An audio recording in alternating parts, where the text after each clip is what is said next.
I appeared before the Congressional Committee, the highest representation of the American people, under subpoena to tell what I knew of activities which I believe might lead to an attempt to set up a fascist dictatorship. The plan as outlined to me was to form an organization of veterans, to use as a bluff, or as a club at least, to intimidate the government and break down our democratic institutions. The upshot of the whole thing was that I was supposed to lead an organization of 500,000 men, which would be able to take over the functions of government. I talked with an investigator for this committee who came to me with a subpoena on Sunday, November 18th. He told me they had unearthed evidence linking my name with several such veteran organizations. As it then seemed to me to be getting serious, I felt it was my duty to tell all I knew of such activities to this committee. My main interest in all this is to preserve our democratic institutions. I want to retain the right to vote, the right to speak freely, and the right to write. If we maintain these basic principles, our democracy is safe.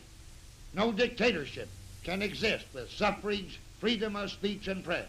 In 1934, he came forward with an unusual story for members of Congress. General Butler alleged that members of the U.S. elite attempted to hire him to build an army and stage a military coup, ousting the controversial Franklin Roosevelt and revoking the legislation of the New Deal. Butler had originally played along, leveraging his initial contact for more details and eventually meeting with one of the principal investors face to face. Butler stated that the conspirators wanted him to muster an army of 500,000 veterans and other patriots, paying their bonuses and financing the cost of their weapons with money provided by the conspirators. These men, Butler said, wanted to establish a government modeled on Italian-style fascism. Although newspapers of the time ridiculed the allegations, Congress moved forward with a formal investigation. In the McCormick-Dickstein Report of 1935, Congress found that plans for a military coup involving a private army headed by General Butler did exist. The Congress found that certain individuals had planned for this coup,